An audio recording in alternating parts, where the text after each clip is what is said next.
এইগুলো সব যারা ক্ষমতায় থাকে তারা ঠিক করে, সাথে পুলিশ সহ প্রশাসন তাদের নানানভাবে সাহায্য করে।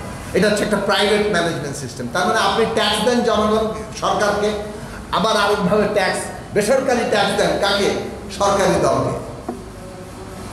এইটার মধ্য দিয়ে তারা পুরো দেশের মানুষকে একটাভাবে নিয়ন্ত্রণ করে। একটা এলাকা যারা নিয়ন্ত্রণ করে তাদের ভোটটাও কিন্তু তারা নিয়ন্ত্রণ করে, করে না? আপনি কাকে ভোট দিবেন মোটামুটি আগে থেকে ঠিক করা হয়ে যায়, কারণ আপনি এখনো পুরো নাগরিক হয়ে উঠতে পারেন নাই, মানে নাগরিক হতে দেওয়া হয় নাই আপনাকে। এই ক্ষমতা ব্যবস্থা হচ্ছে এই নাগরিককে নানান জালে আটকে রাখার ব্যবস্থা।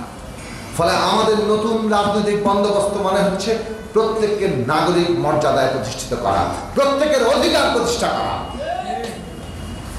এবং সেইটা করতে গেলে যে ধরনের আইন কানুন, যে ধরনের অর্থনৈতিক ব্যবস্থা দরকার, সাংস্কৃতিক ব্যবস্থা দরকার, সেইটা আমাদের করতে হবে।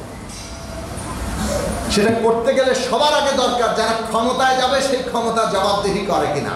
এতদিন শেখ হাসিনা বাঙালি পরিচয়কে পুঁজি করে আমাদের ঘাড়ের উপর বন্দুক চালাচ্ছে, এখন অনেকে অন্য পরিচয়, ধর্মীয় পরিচয়কে সামনে আনার চেষ্টা করছে। যেই পরিচয় ভিত্তিক রাজনীতি করবেন তার মানে আপনার নাগরিক পরিচয় হারায় যাবে, নতুন বন্দোবস্ত হবে না। আগে নাগরিক পরিচয় সামনে আসবে। এই রাষ্ট্রে সে যে ধর্মের, বর্ণের, সে যে বিশ্বাসের, সে যে লিঙ্গীয় পরিচয়ের হোক, সে যে জাতির হোক, তাকে বাংলাদেশের নাগরিক হিসেবে আগে সামনে আনতে হবে।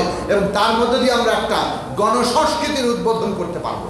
পতিত ফ্যাসিস্টরা ওই যে ইন্ডিয়ায় বসে আছে, তাদের বিদেশি দোসরদের নিয়ে তারা বাংলাদেশের ষড়যন্ত্র করছে না, নানান রকম ষড়যন্ত্র করছে। আপনারা নানান লক্ষণ দেখেছেন।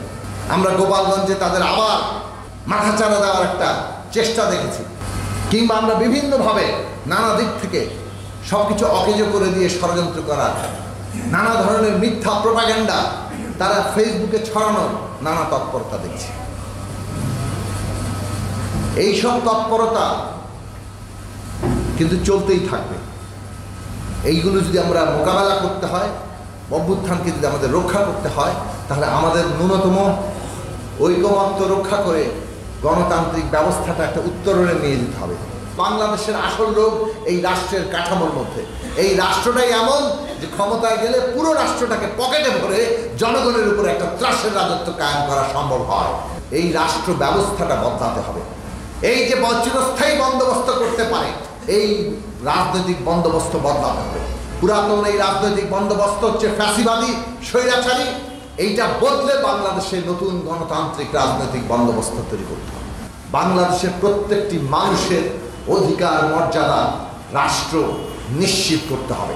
রাষ্ট্র আইন দিয়ে কিংবা তার আইনের অপব্যবহার দিয়ে কোনোভাবে নাগরিকের অধিকার মর্যাদা ক্ষুণ্ণ করতে পারবে না। ক্ষমতা কাজ হবে নাগরিকের অধিকারের সুরক্ষা দেওয়া। রাষ্ট্র ক্ষমতা নিজেই যদি নাগরিকের অধিকার কেড়ে নেয় আর নাগরিককে কি বানিয়ে রাখে সেটা তো চিন্তা করে রাখেন।